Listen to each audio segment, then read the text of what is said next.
NASA is returning humans to the moon this decade with its Artemis program. For many of us, including myself, this will be the first time in our lives that humans have stood on the surface of more than just the Earth itself. But Artemis is about much more than just planting a flag. It's about the sustainable return to the moon. Sustainable meaning long-term visitations and settlements with near-permanent human presence. Think of Artemis as setting up a sort of international space station, but on the lunar surface. In my first video, we compared the three proposals NASA is considering for bringing humans to the moon as part of their Artemis program. If you're interested in my analysis of these vehicles, go check it out, and it's probably a good idea to watch that one first if you haven't seen it already. While researching for my HLS video, I discovered some things about the current Artemis plan that made me somewhat worried about the sustainability and therefore the success of the program. So that's what we're going to cover today.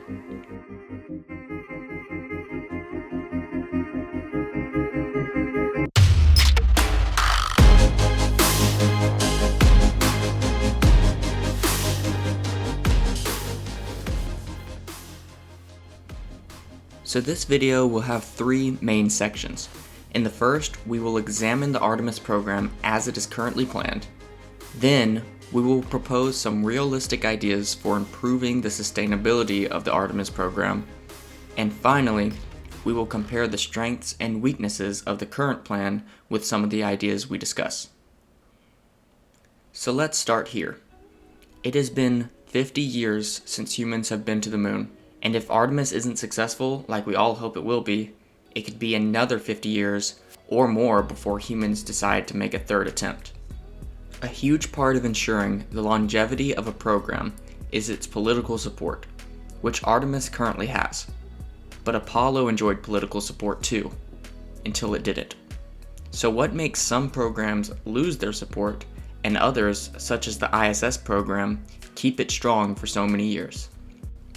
For me, four main things come to mind. The first is pork. For better or worse, this is the ugly side of all this, but look at it this way.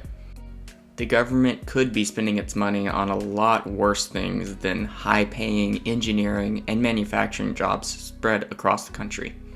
And it's the reality of how anything for space gets money. The next is commercial involvement. The ISS has evolved in many ways to become a commercial platform in space. It's still a government laboratory at its core, but many companies have built business cases off of the ISS, such as Nanoracks, Made in Space, Axiom, and even SpaceX. The third is international involvement. It makes the program more popular among politicians and citizens alike, and the important thing is, it makes it harder to cancel, because cancellation would mean flaking on commitments to partner nations. And as you can see, NASA is doing a great job with Artemis because it has all three of these covered so far. But the fourth and final key to continued support is one that's often overlooked, and this is visible results relative to costs. Let me break down this metric by comparing the ISS and the Apollo program. Both the ISS and Apollo programs advanced space technology significantly, but these are subtleties that aren't really apparent or important to Congress or the public at large in the long run, sadly. Here's what is. The Apollo program got us the amazing moon landing, which inspires the world to this day, and then they repeated it 5 more times.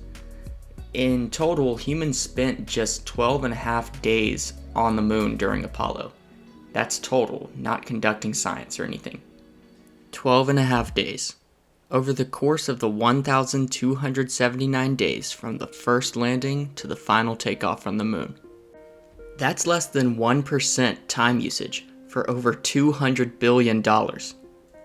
The ISS, on the other hand, has had constant human presence since November of the year 2000, making for about 7,500 days of uninterrupted human presence at the time of recording this video.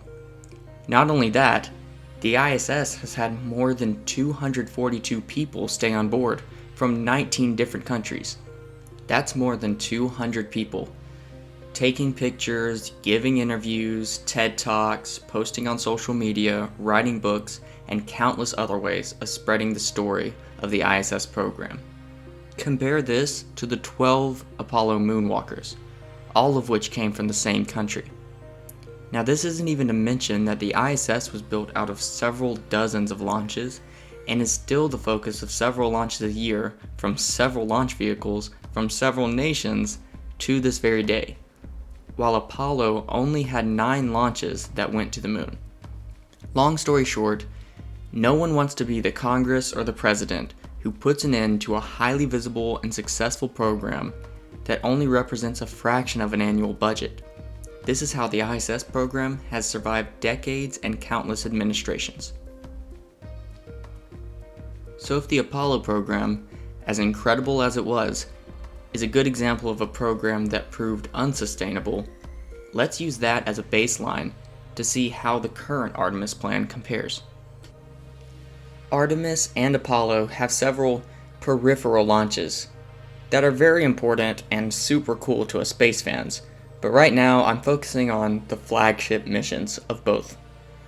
The Apollo program began in 1960, and the first scheduled launch we'll take a look at was in 1967, with a crewed test flight of the Apollo Command and Service Module carried to Earth orbit by a Saturn 1B rocket. Of course, what came to pass was the Apollo 1 tragedy, in which 3 lives were lost. Later that same year, NASA launched the Saturn V uncrewed for the first time. The objectives of the Apollo 1 mission would be successfully carried out the next year in 1968, with Apollo 7, again launching on a Saturn 1B. Later in 1968, NASA launched Apollo 8, which is the first crewed Saturn V launch, taking astronauts on a trip around the moon. 1969 was a big one for NASA. They started with Apollo 9, which was like Apollo 8, but included testing of the lunar module. Then Apollo 10 took it one step further and acted as a final rehearsal for the crewed landing. Now fully confident in their system, NASA successfully landed people on the moon with Apollo 11 on July 20th, 1969. Later that year, Apollo 12 would land the second batch of people on the surface of the moon. 4 Saturn V's, all with people on them, to the moon in 1 year. It's crazy. In 1970, Apollo 13 flew, but didn't reach the moon's surface due to a system failure that thankfully didn't result in the loss of a crew. And then there were 2 more missions to the surface in 71 and 72, with the program ending in 1973. Now let's look at the Artemis Plan as it currently stands. Artemis was formalized in 2019, but I'm starting the timeline in 2012. Development on the SLS rocket as we know it today began in 2012, and it was assigned with the missions of sending the Orion crew vehicle to the moon. These missions, EM1, 2, and 3, are now known as Artemis 1, 2, and 3. NASA plans to launch Artemis 1 in 2022, next year, and the odds look good for this happening. Now, Artemis 1 is an uncrewed launch, and it just orbits the moon with the Orion capsule and returns. Next up would be Artemis 2 the following year, which would be the first crewed launch of SLS, and mark the return of humans to cislunar space. But still, the humans wouldn't be going down to the surface. Then in 2024, Artemis 3 will use the HLS to take humans to the surface for the first time since 1972. From there, NASA would continue with a once-a-year cadence for human surface missions. Again, all of this is subject to change, and as I've said before, humans landing on the moon in 2024 is all but impossible at this point. I think a more likely timeline that's still ambitious goes something like this. There's a bit more time between the first 2 launches, and then HLS isn't ready until at least 2026, so astronauts go visit the gateway in 2025 or something.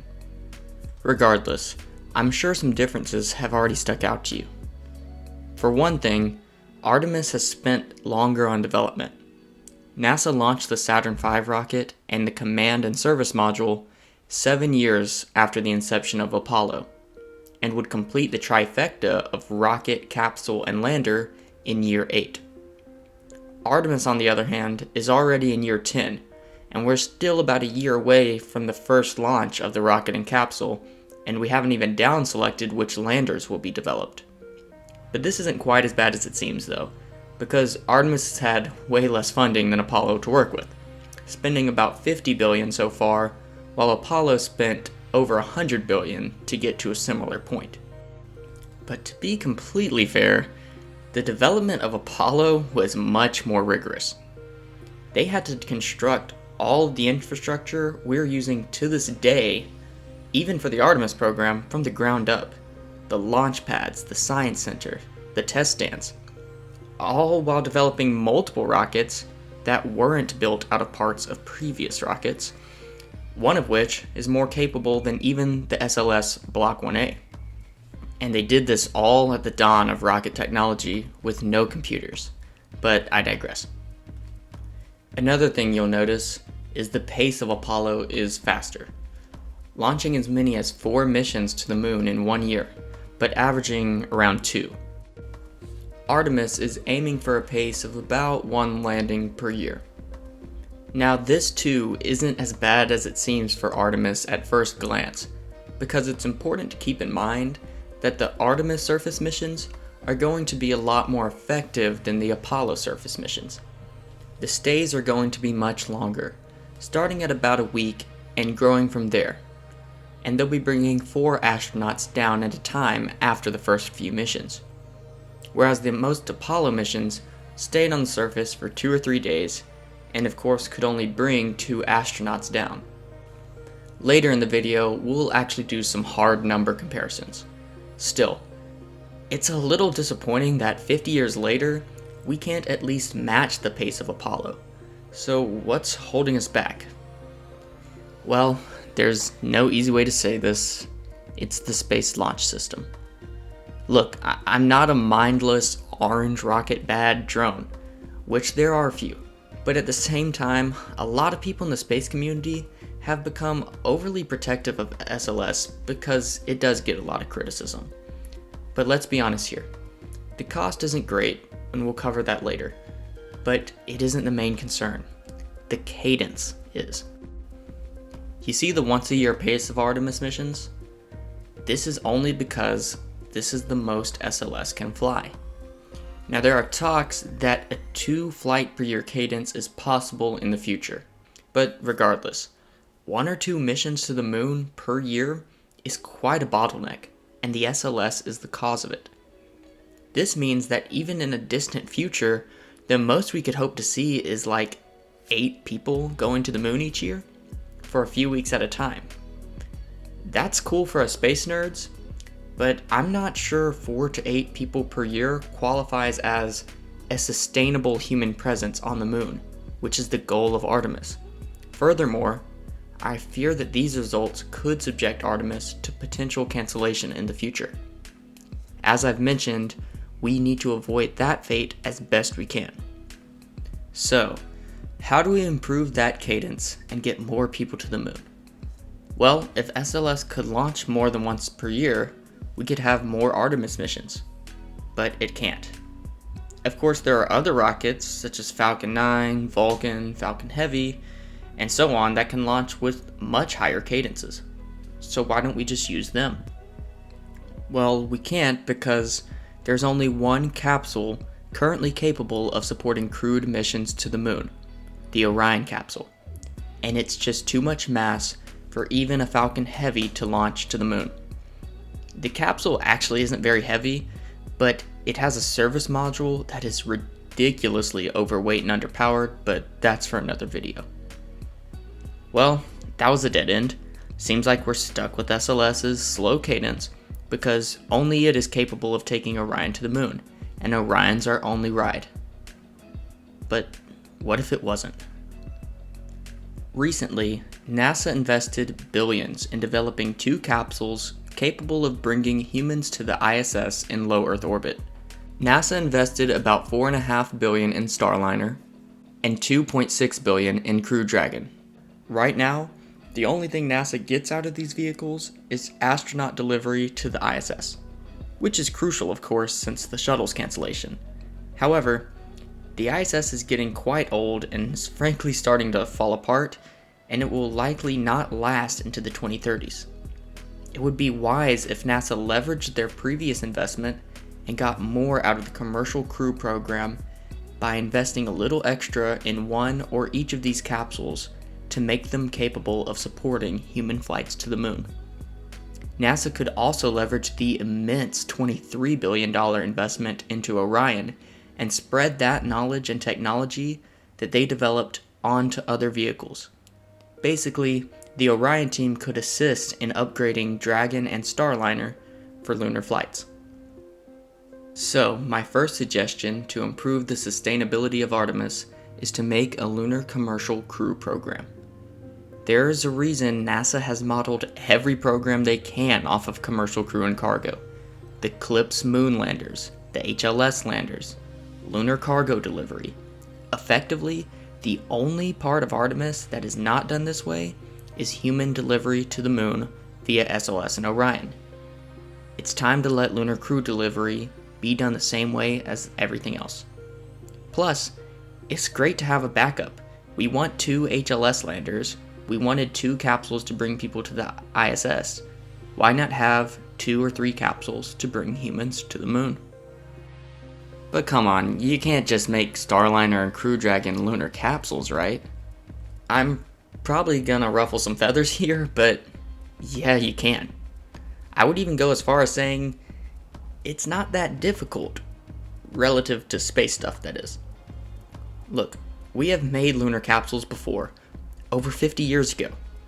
We are currently making a lunar capsule right now. There's no magic involved in making Orion. The same techniques and technologies can be applied to other capsules. The hard part is already out of the way.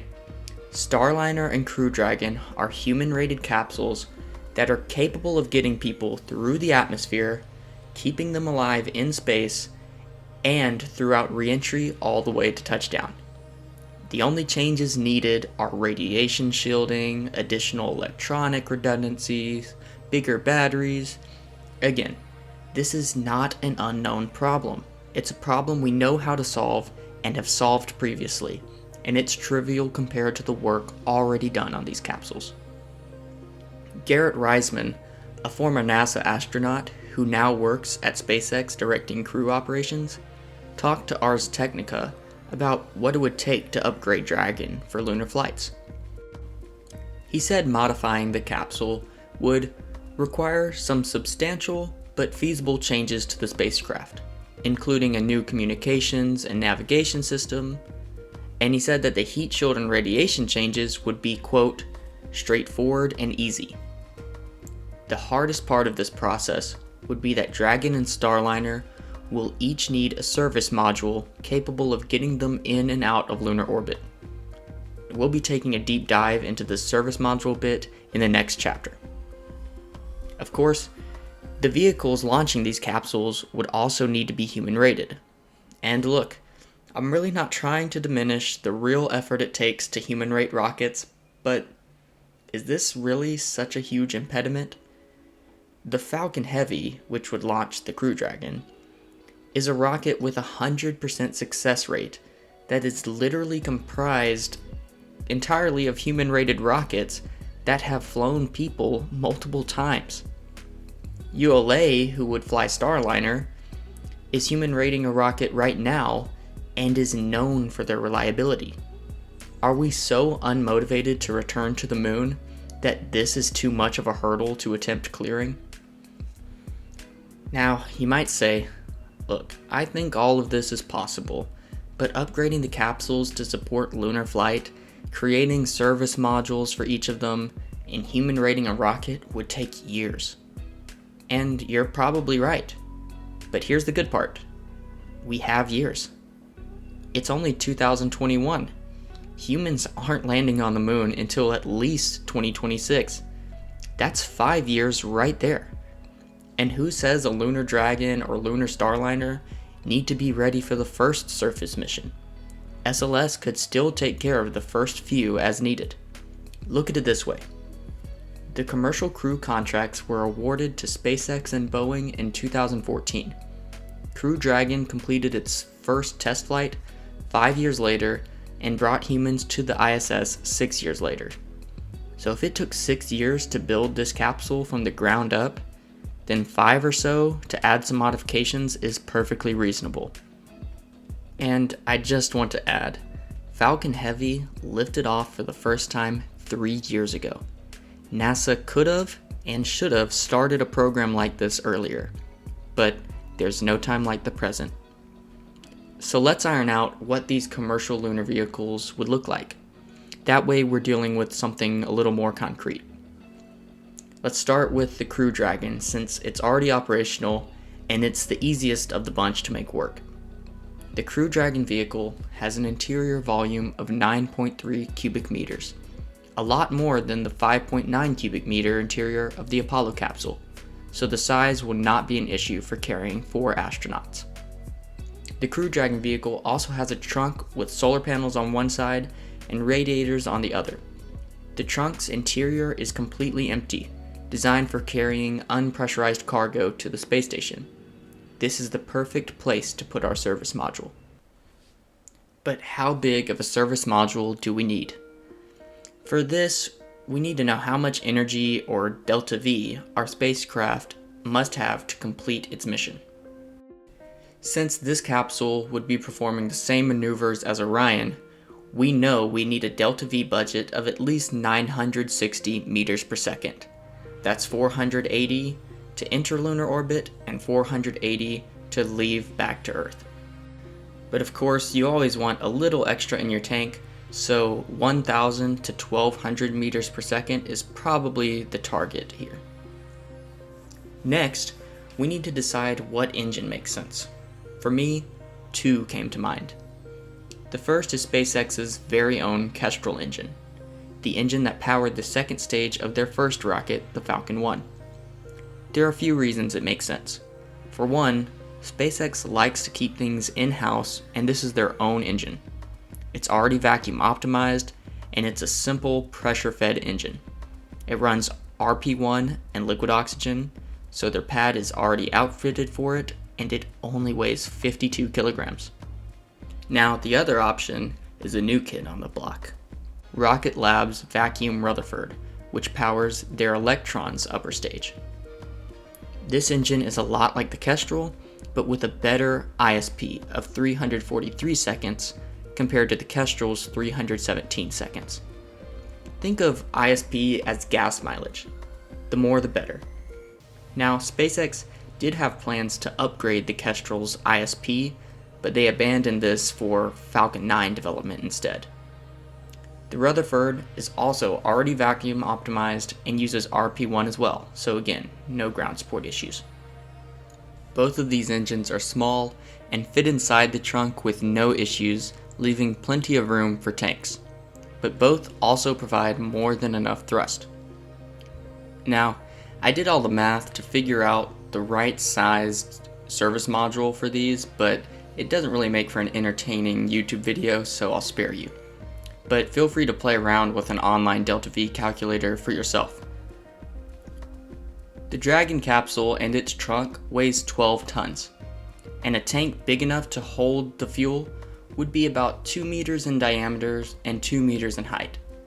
If this were made from aluminum like the rest of the vehicle, it would weigh somewhere close to 300 kilograms. The engines are an extra 50 kilograms, so that would give the service module a dry mass of 350 kilograms. Let's just bump that up to 500 to be on the safe side, and we'll add another half ton of extra consumables for the trip out to the moon. This takes Lunar Dragon's dry mass up to 13 tons. Adding 5 tons of fuel, which doesn't even fill our tank up all the way, already gives us over 1,000 meters per second of delta V, regardless which engine we choose, which is more than enough to complete the mission. And of course, you could add a bit more fuel if you felt you really needed it. This brings the full mass for the Lunar Dragon capsule and its service module to 18 tons.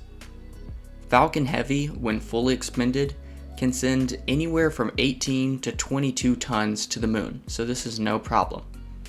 It may even be able to recover the 2 side boosters for this launch. As Elon Musk has said, expending just the center core has a 10% payload hit, which would give the Falcon Heavy anywhere from 16.2 to 19.8 tons to the moon in this configuration.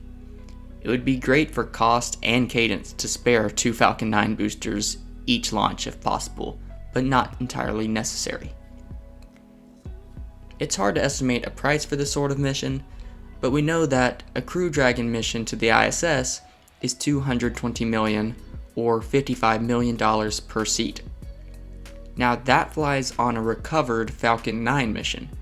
The vast majority of that price is the cost associated with the Dragon itself, obviously, since Falcon 9s don't cost that much to launch typically.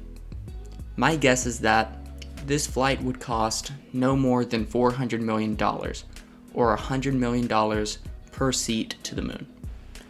Now for Starliner. Starliner is a lot more difficult to make work for this type of flight.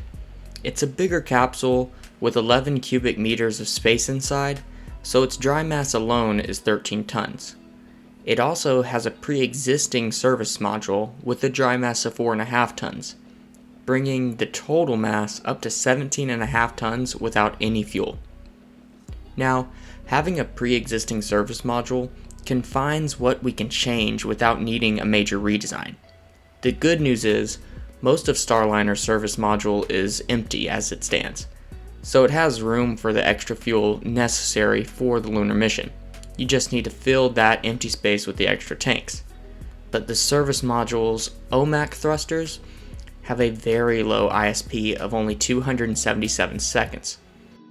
Also, unlike the Dragon's trunk, the bottom of Starliner service module is closed, so in an abort scenario, it's going to need to be capable of pulling all the added mass away in a hurry. This would likely require additional abort motors to the service module, increasing this weight even further. Now, I'm not smart enough to determine how much mass this would exactly add, but I'm just going to say at least 1 ton of extra dry mass for the extended tanks and extra abort engines. And just like with the Dragon, we'll give Starliner another half ton of consumables to make the journey out to the moon, bringing our Lunar Starliner's total mass to 19 tons. With the low ISP OMAC engines, this would require 9 tons of fuel to have enough delta V to complete the lunar mission.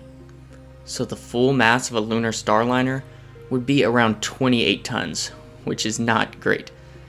A Vulcan Heavy can't quite get this much mass to low Earth orbit, let alone the moon.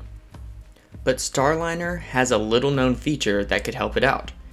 It's actually designed to be launcher agnostic, meaning it's capable of being launched on plenty of vehicles such as Atlas, Vulcan, and even the Falcon 9 family. Now, formatting a Starliner to launch on a Falcon Heavy would require extra development, but it would make some sense considering the Falcon Heavy would be human rated for the Lunar Dragon in this scenario. So this would mean that only 1 new rocket would need human rating, and a fully reusable Falcon Heavy could send this capsule and its service module to low Earth orbit with no issue. But it would still require a distributed launch to reach the moon, meaning the capsule would wait in low Earth orbit for Vulcan to launch some type of Centaur stage up, and then dock with that stage in orbit, and then fly out to the moon. This in-space rendezvous setup would again require a lot of extra development. And beyond the extra development, this distributed launch profile would cost a bit more as well. Starliner already costs $360 million per flight, or $90 million per seat to the ISS. Now, a fully reused Falcon Heavy flight wouldn't really increase that cost because the Starliner currently flies on the more expensive Atlas V rocket. At the end of the day, when you add up all the extra development cost of the service module, distributed launch capability, and Falcon formatting, plus the 2 launches instead of 1, I would expect a mission price of around $650 million total, or $160 million per astronaut. But that's just an educated guess. So, as you can see, Starliner isn't quite as easy to adapt for a lunar mission as Crew Dragon, and frankly, it may not be worth all of this effort, but I didn't feel right leaving it out of the conversation. So that's the Commercial Lunar Crew Program.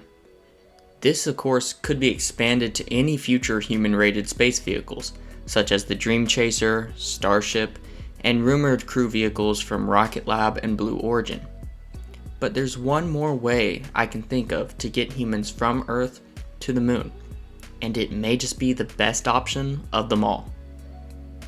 What if I told you it was possible to get humans from the surface of Earth, not just to lunar orbit, but all the way to the surface of the Moon and back home without requiring any modification or development of crew capsules, without having to human rate any new launch vehicles, and without starting any new programs? As I covered in my last video, the crew capsule, whether it's Orion or something else, takes humans from the surface of Earth out to lunar orbit, and the HLS takes them from lunar orbit to the surface and back, where the crew capsule then returns the humans from lunar orbit all the way back to the surface of the Earth. What if we reversed these roles? What if the crew capsule only brought people to low Earth orbit, and the landing system carried the people all the way out to lunar orbit, down to the surface, back to lunar orbit after the mission, and then back to the capsule waiting for them in LEO? There, the capsule would return the astronauts and the HLS would wait for its refueling. There is one HLS candidate capable of doing this, and that is Starship. Let's go over how this mission would play out. As I stated before, we can safely assume a Starship launch will cost less than $28 million. But since my last video, we've actually gotten a bit more info on Starship launch costs. We now know that SpaceX bid the Starship at close to $8 million to launch a trio of small sats next year for the NASA Tropics mission. Now, we don't know yet if that price point is profitable for Starship, but it's the hardest numbers we have for the program, and it's certainly within the realm of possibility. So I'll be breaking down Starship flight costs with an $8 million per flight as a lower bound and $28 million as an upper bound. Now for the mission. We are going to assume the HLS Starship has a 90-ton total dry mass, as I think would be about 20 tons less than a normal Starship because it has no heat shield, no body flaps, no header tanks and all that. But I'm gonna say it gains back around 10 tons for life support, consumables, and a crew compartment. So first, SpaceX would launch the HLS Starship to low Earth orbit. It would carry 10 tons of payload for the lunar surface and arrive in LEO with 100 tons of fuel. Next, they would fill its tanks up all the way with 11 refueling flights, giving the HLS 9,558 meters per second of delta V. These 12 flights would cost somewhere between $96 and $336 million. Next, you would have an ordinary commercial crew launch to orbit, exactly like the kind we're already doing. But instead of docking with the ISS, the Dragon or Starliner would dock with the HLS Starship and transfer the crew over. A Crew Dragon flight costs $220 million. The HLS Starship undocks from the capsule, leaving it in low Earth orbit. It then carries the crew and 10 tons of payload from low Earth orbit all the way out to the Moon and brings it all down to the surface. It'll land there with about 162 tons of fuel remaining. While the lunar surface mission is being carried out, SpaceX would then launch a normal refueling Starship to LEO, which of course arrives with 100 tons of extra propellant. Another Starship is then launched, refueling it one time. These two launches cost between $16 and $56 million. This Starship would take a slow and efficient transfer out to geostationary transfer orbit, which is just a highly elliptical Earth orbit. So now, bringing our focus back to the moon, the HLS Starship has shed a lot of mass for the journey back, because most of the consumables have now been, well, consumed, and it's dropped off its 10 tons of payload. For the journey back, the HLS has a total dry mass of 85 tons rather than 100 tons, and with 162 tons of propellant in its tanks, it now has 3,975 meters per second of delta V. The HLS takes off and has enough delta V to make it all the way back to GTO, with close to 300 meters per second of delta V to spare. But this just isn't enough to make it back to the capsule in LEO. This is why we pre-staged the tanker in GTO previously, while the crews were at the moon. And that tanker transfers over the roughly 65 tons of fuel needed to give the HLS Starship at least 2,270 meters per second of delta V to make it from geostationary transfer orbit back to their Dragon capsule in LEO. From there, their Dragon capsule takes the crew safely from LEO to Earth, as it has already done before. And the HLS waits in LEO for the next mission. So I just want to give a huge shout out to Justly Deserved on TikTok, who helped me figure out all the delta V requirements for this mission. It would not have been possible without him, so please go check his page out. So to review, this mission architecture has a total cost of $332 to $612 million, and it doesn't require the development of any upgrades or new programs, and doesn't require any new rocket to be human rated. If SpaceX is selected in the HLS competition, this mission is possible as soon as their lander comes online. We'll break this down later, but keep in mind, this $300 to $600 million price is all inclusive from Earth surface to moon surface and back. It isn't just launching people to the moon's orbit, which is all we've been discussing previously. Also, instead of being bound to the high cost and slow cadence of an SLS Orion launch, it would be bound by the low cost and high cadence of a Falcon 9 Crew Dragon launch, allowing way more annual visitations to the moon. This method is also the best setup to bring more than 4 astronauts at a time. If you wanted to take 8 or 12 astronauts, simply launch a few more Dragons or Starliners, only adding the cost of these relatively cheap LEO launches. So now we have discussed a few methods for getting astronauts to the moon.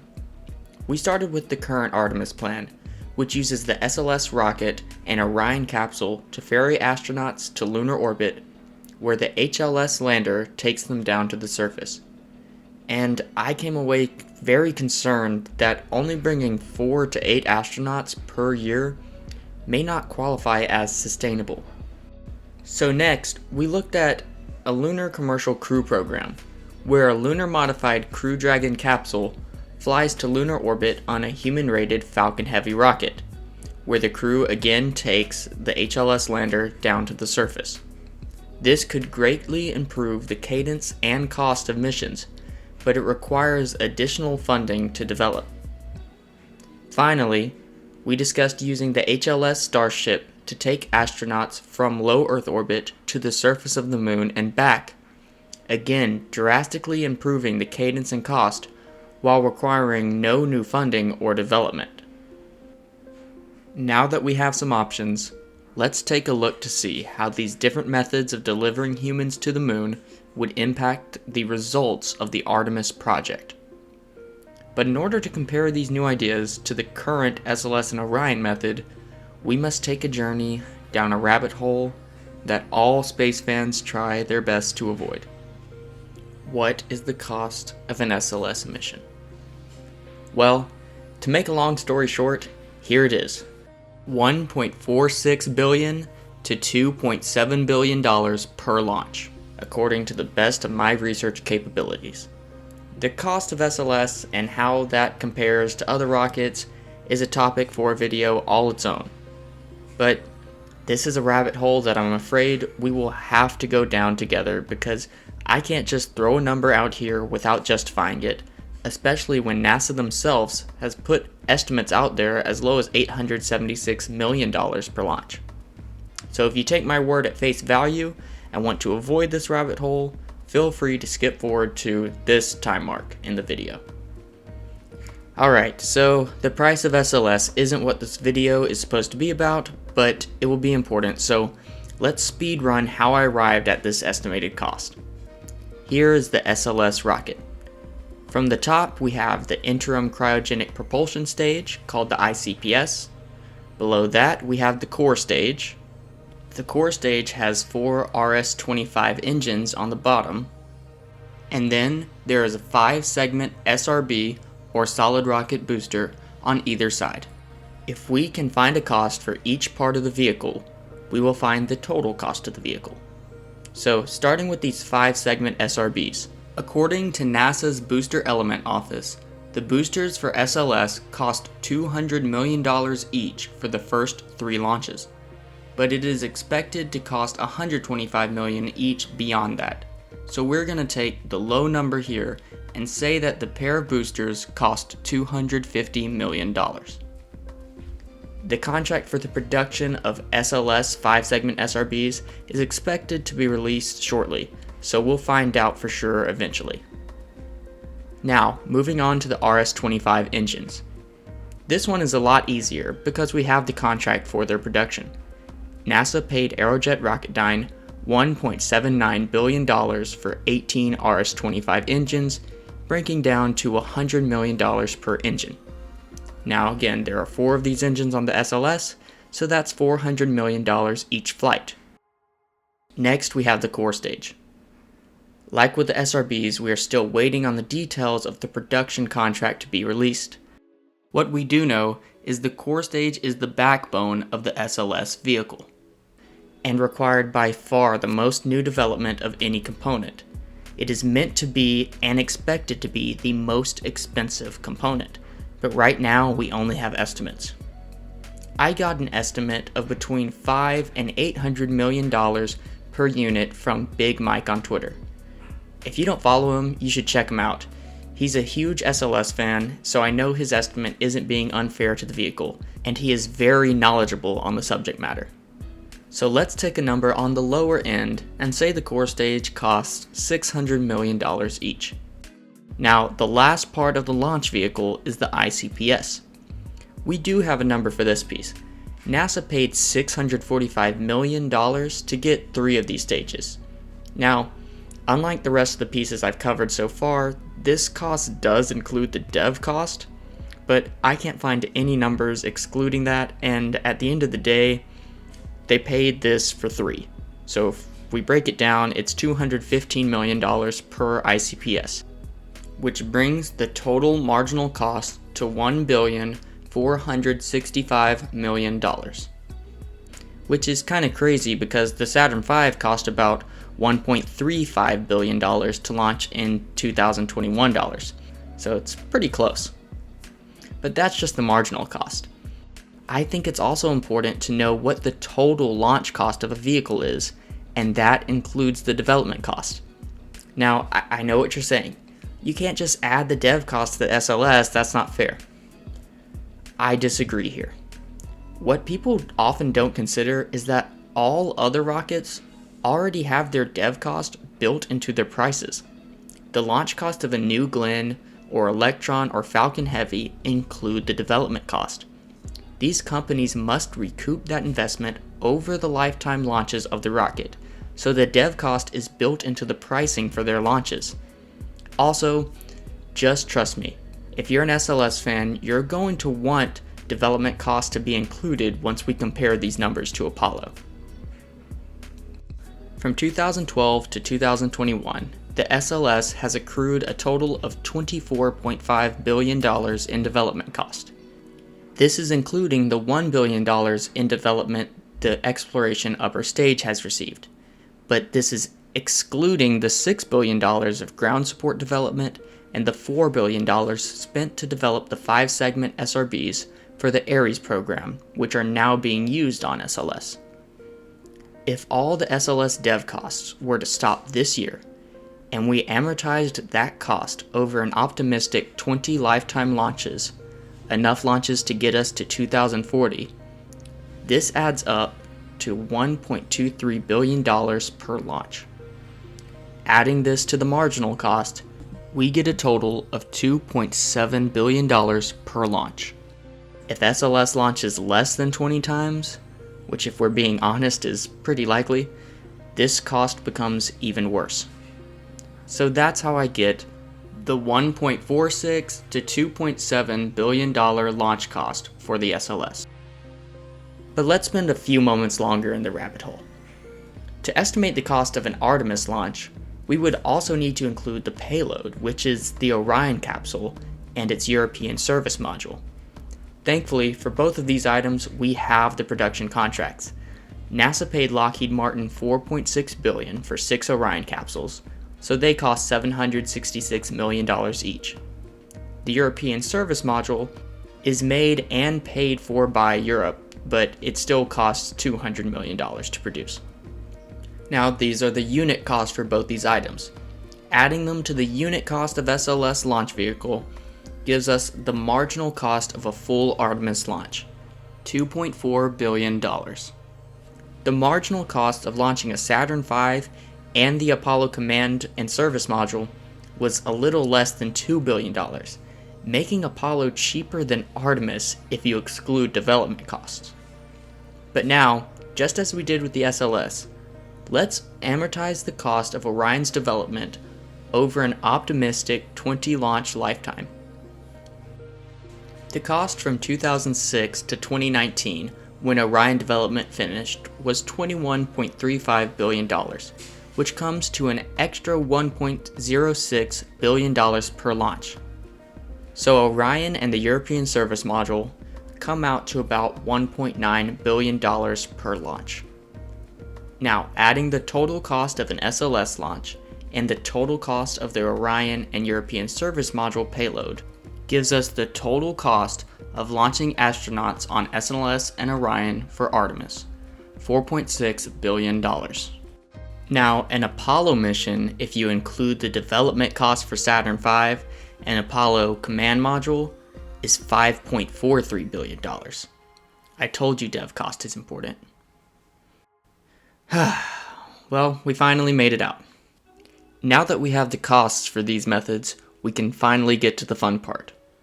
We're going to compare the 3 methods for bringing astronauts to the moon to each other and to the way that we did it in the late 1960s to see how sustainable Artemis can be. For this comparison, we'll be looking at the total costs, including development, since this gives us the full picture and evens out the playing field. First, let's compare how much each method costs to take one astronaut from Earth to the surface of the moon and back. Starting with Apollo for a baseline, we can see that the Saturn V, Apollo capsule, and lunar module cost $6.9 billion per mission to bring 2 astronauts down to the surface. So that gets us a per astronaut cost of $3.45 billion. Now, the next few options rely on the HLS landers.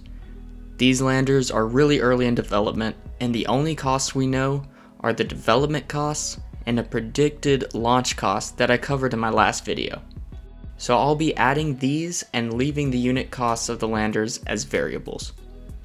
So SLS and Orion, if they use the National Team ILS lander, would cost $5.86 billion plus the ILS lander cost each mission. If they use Dynetics Alpaca, it would cost $5.62 billion, plus some fraction of the cost of Alpaca since it's reusable, plus the cost of those 3 refueling tanks for each mission. If Starship is the lander, the cost would be between $5.17 billion and $5.44 billion, plus some fraction of the reusable Starship lander cost. Now, all 3 of these landers are capable of taking 4 astronauts to the surface eventually, but they'll start off with just 2. For the comparison though, we're going to break down the costs using 4 astronauts. So that gives the SLS and National Team a per astronaut cost of greater than $1.47 billion. SLS and Alpaca gets a little more than $1.4 billion, and SLS Starship over $1.36 billion per mission. Let's see what it would be like if the Lunar Commercial Crew Program did the job. Just so it's known, I'm considering the development costs of upgrading Crew Dragon for lunar missions to cost no more than what NASA paid to completely develop the capsule from the ground up, which was $3.1 billion. And there's another thing to note here. Since Falcon Heavy has a lower cost and higher cadence, it would allow for the HLS lander and Lunar Crew Dragon development costs to be amortized over a much greater number of launches. So, Falcon Heavy Lunar Dragon and the National Team Lander would cost $887.5 million plus the cost of the ILS lander each mission. With the Alpaca, the mission would cost $825 million, plus some fraction of the reusable Alpaca lander, and the cost of the 3 refueling tanks. If Starship is the lander, it would cost between $491 and $763 million, plus a fraction of the reusable Starship. That brings the cost per astronaut to over $222 million for National Team, more than $206.25 million for Alpaca, and over $191 million on Starship. And finally, we have the last method, using the HLS Starship to ferry crew from low Earth orbit to the moon and back. This doesn't require a rendezvous with any HLS lander since it already is an HLS lander. So the total cost, including development, is between $367 and $667.5 million, making the cost per astronaut somewhere between $92 and $167 million. So let's compare the average per astronaut cost of each option we've looked at.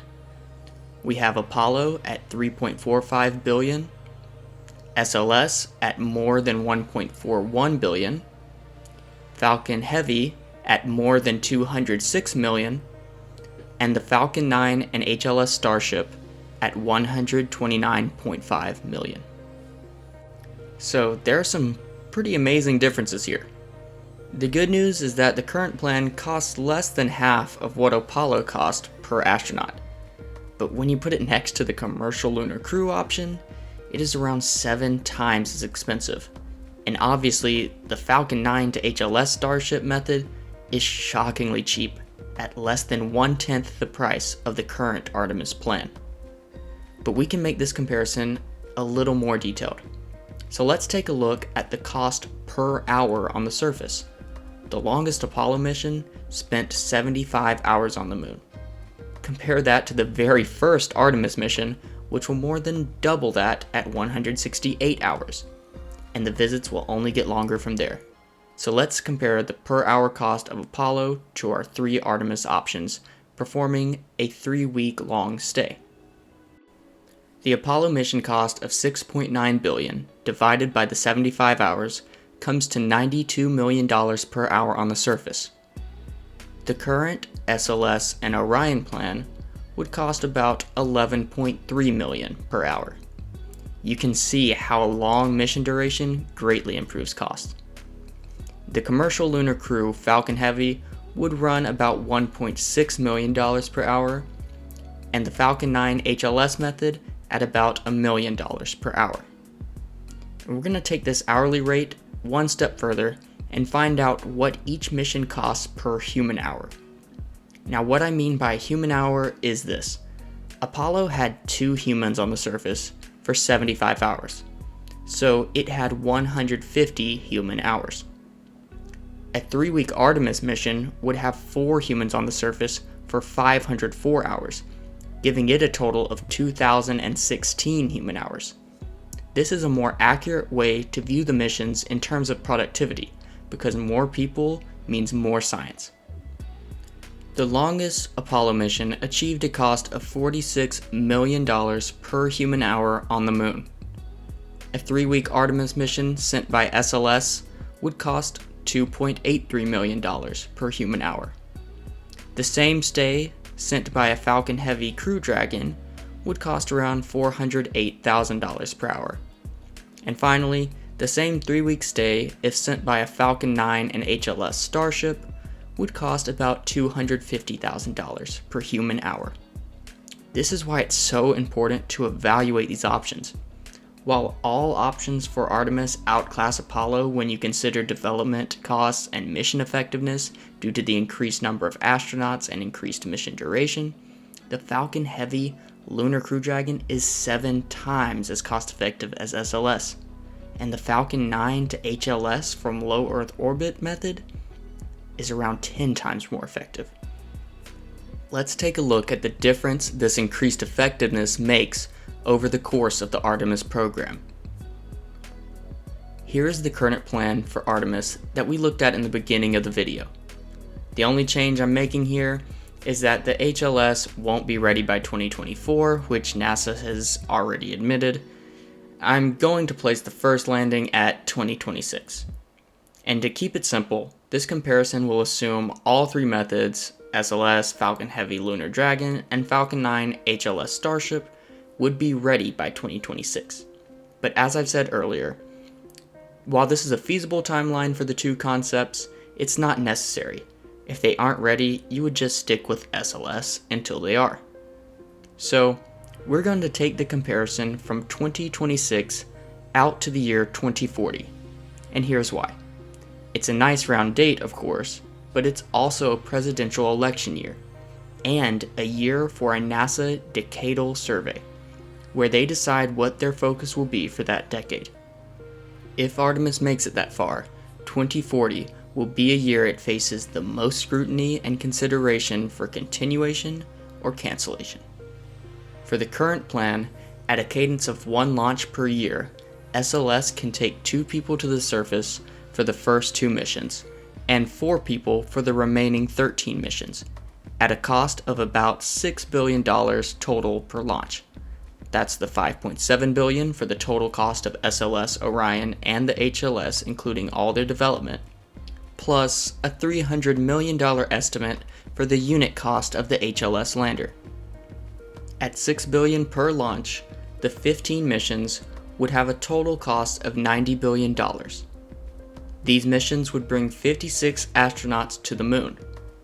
If the average mission stay over the years was 3 weeks, then the total time spent on the moon will have been 315 days, meaning humans will have spent 5.75% of the 15 years since the first landing on the moon's surface. The total human hours, that's the combined time on the surface for each individual astronaut, would be 3.45 years. Moving on to the commercial Lunar Crew Program. The per mission cost would be around $1.1 billion. So that's the $800 million for the total cost of the Falcon Heavy, Lunar Crew Dragon, and HLS, including the development costs, plus a $300 million estimate for the HLS lander unit cost, as we did before. If we spent the same amount as the current plan, $90 billion, we could do 81 total launches of the system.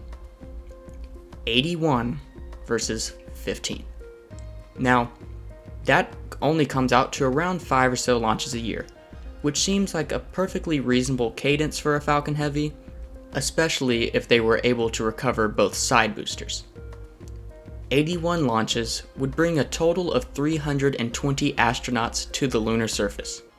Once again, assuming that the first 2 missions only bring 2 astronauts. 320 astronauts. That's 100 more than have ever visited the ISS.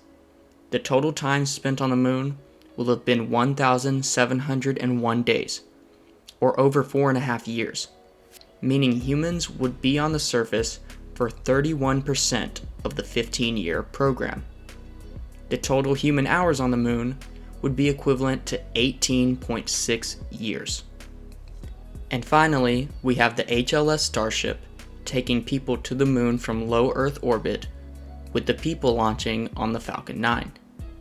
Taking the highest possible cost estimate, we get a per mission cost of $667.5 million. This means if we spend the same $90 billion, we could do 134 missions with this system.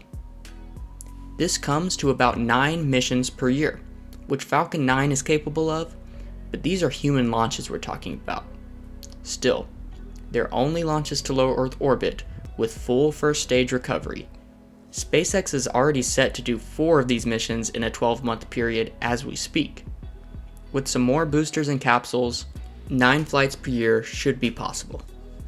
And it's important to keep in mind that a Starliner could perform this mission also, so 9 crewed launches per year between 2 providers doesn't seem that unreasonable. This would bring a total of 536 astronauts to the surface of the moon. To put that in perspective, the total number of people to ever reach orbit is 565. This would bring the total amount of time on the moon to 2,814 days, meaning humans would have spent 51% of the 15-year program on the moon. With this incredible cadence of 9 visits per year, if visitations could extend to a 40-day length, about 6 weeks, then we could achieve constant human presence on the moon. Now, wouldn't that be an achievement? So with 536 visitors, our total human hours on the surface reaches a remarkable 30.8 years. Can you even imagine the science that would come of this? Think of everything we got from Apollo, which had a total human surface time of 25 days. Now, I want to note here, instead of just sending more and more people to the moon, you could take a few other routes.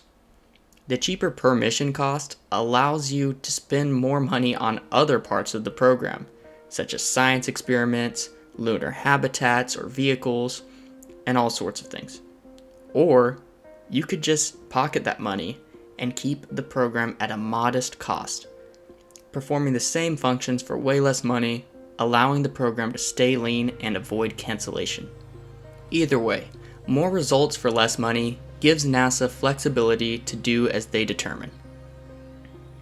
Well, there's really not much left to say when you look at these results side by side. SLS and Orion will certainly be the vehicles that take us back to the moon, but that doesn't mean we need to throw all other options away. If there are current vehicles that, if upgraded, could increase the number of astronauts on the moon from 56 to 320, why wouldn't we try it? Better yet, if there's a human landing system contestant being considered right now, which could eliminate the need for lunar crew launches entirely, and instead allow us to use cheaper, currently flying low Earth orbit vehicles instead, all without requiring the development of any new hardware or programs, why wouldn't we pursue it? Especially when that could take the number of astronauts from 56 to 536.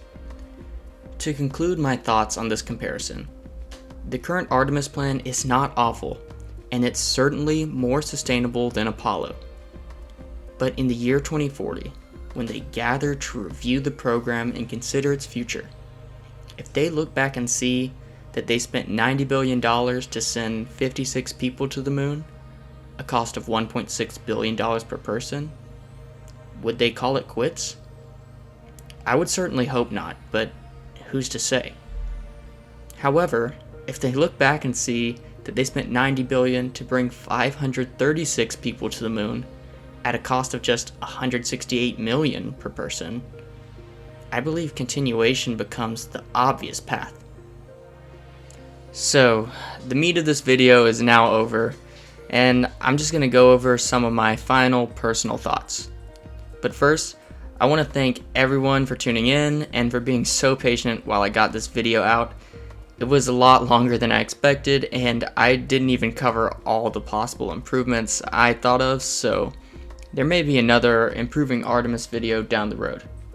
If you haven't yet, please like and subscribe, and feel free to share the video to all your fellow space fans. It really means a lot.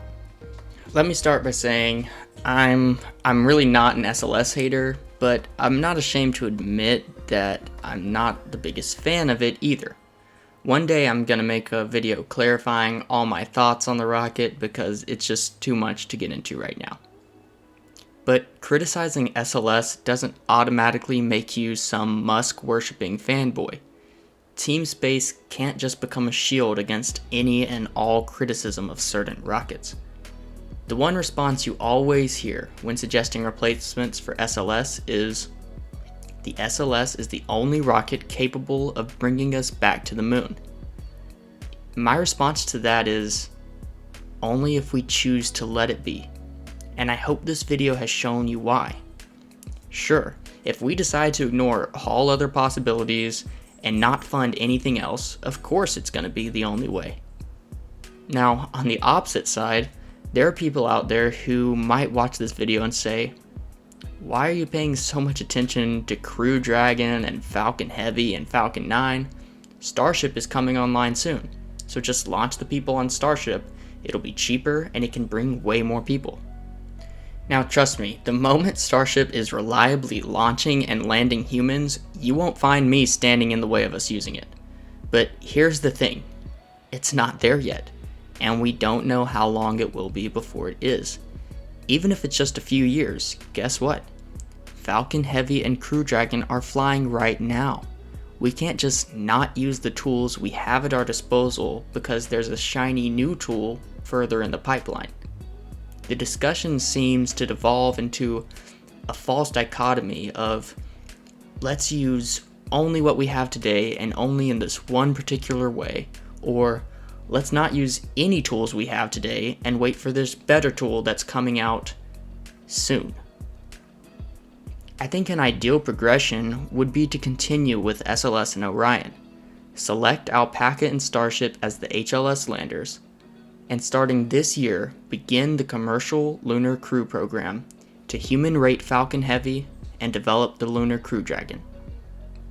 The first mission or so would fly on SLS and Orion, and the Alpaca would be the first lander. When the Lunar Crew Dragon is ready, it can begin to take over for the SLS, and the remaining built SLSs could still fly because the more people to the moon, the better. Once the HLS Starship is online, flights would transition away from the Lunar Dragon on Falcon Heavy and onto the cheaper Falcon 9, carrying people to the HLS Starship in low Earth orbit. And down the road, once Starship is a fully matured system, we could begin to rely on it, and hopefully some similar competitors, to bring humans all the way. Looking at you, Blue Origin. So, my final thought to leave you with is this. More funding is the best thing that can happen for Artemis. But the second best thing is using the funding more wisely.